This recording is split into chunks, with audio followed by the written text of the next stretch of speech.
La réalisation des activités, des projets et programmes de notre secteur s'est faite dans un contexte difficile,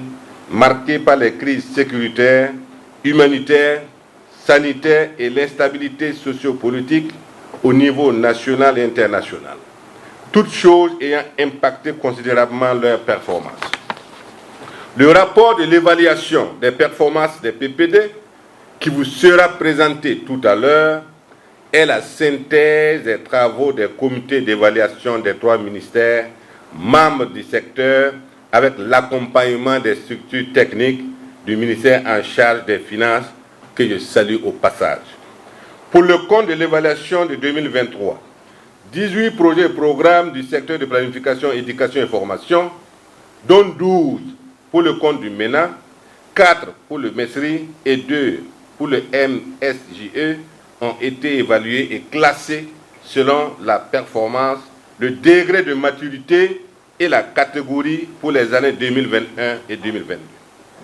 Par ailleurs, l'état de mise en œuvre des recommandations des sessions passées et des autres instances de suivi des projets et programmes de développement a été examiné.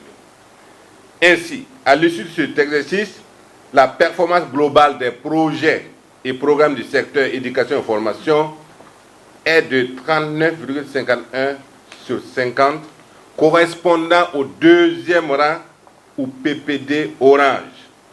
Cette performance, qui traduit un risque modéré de non-atteinte des objectifs dans le contexte que vous connaissez tous,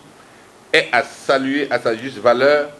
et je m'en voudrais de ne pas louer la résilience dont les acteurs de mise en œuvre des projets et programmes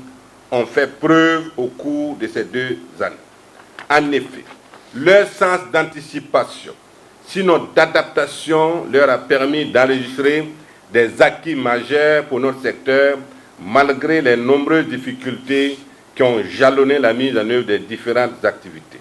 Je les félicite vivement au nom de mes collègues, tout en les invitant à redoubler d'efforts pour des succès plus éclatants. Je m'en voudrais de passer sous silence l'énorme contribution des partenaires techniques et financiers